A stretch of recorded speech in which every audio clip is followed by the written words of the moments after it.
अस्सलाम वालेकुम दोस्तों, आप देख रहे हैं हमारा यूट्यूब चैनल पाक बाइक हेल्प। दोस्तों, आज की हम अपनी इस वीडियो के अंदर हम आपको बताएंगे कि अगर किसी भी मोटरसाइकिल 70 सीसी मोटरसाइकिल का क्लच दबाने पर आवाज़ आती है और आप जब उसका क्लच को छोड़ देते हैं तो वो आवाज़ ख़त्म हो जाती है, तो वो बेसिकली आवाज़ किस चीज़ की होती है, तो आप हमारी वीडियो के एंड तक देखिएगा। हम आपको अपनी इस वीडियो के अंदर बताएंगे।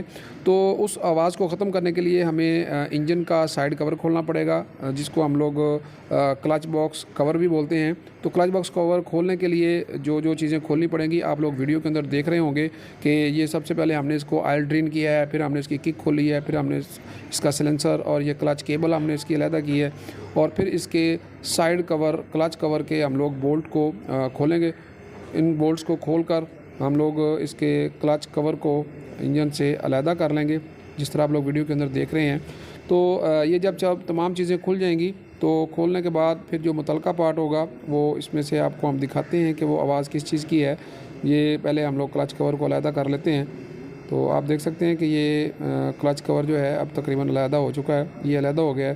तो अब जब ये क्लच कवर अलहदा हो जाएगा तो ये बेसिकली जो बैरिंग है, इस बैरिंग की आवाज़ होती है जब क्लच दबाते हैं। बाइक का जो फॉल्ट था तो इसका फॉल्ट ये है कि इसका ये जो क्लच बॉक्स के अंदर लगा हुआ ये वाला बैरिंग जो होता है, ये वाला बैरिंग ये ख़राब हो चुका है। इसके अंदर बहुत ज़्यादा प्ले आ चुकी है। अगर आप इसको चेक करना चाहें तो आप इसको यूँ पकड़ के आप इसको ऐसे हिला के देखें तो इसके अंदर काफ़ी प्ले भी है, और इसको घुमाने पर भी महसूस होता है कि इसके अंदर को जो बाउल होती है वो टूटी हुई है। तो इसलिए इस बैरिंग को अगर आप लोग चेंज कर देते हैं, तब्दील कर देते हैं, तो आपकी बाइक का जो मसला था क्लच दबा कर आवाज़ आने का, वो मसला हल हो जाएगा।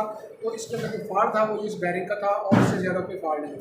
ये आप बैरिंग चेंज कर दें और आपकी बाइक के क्लच दबाने से किसी तरह का कोई भी आवाज़ नहीं आएगी। बहुत शुक्रिया वीडियो देखने का। ओके, अल्लाह हाफ़िज़, अपना ख्याल रखिएगा।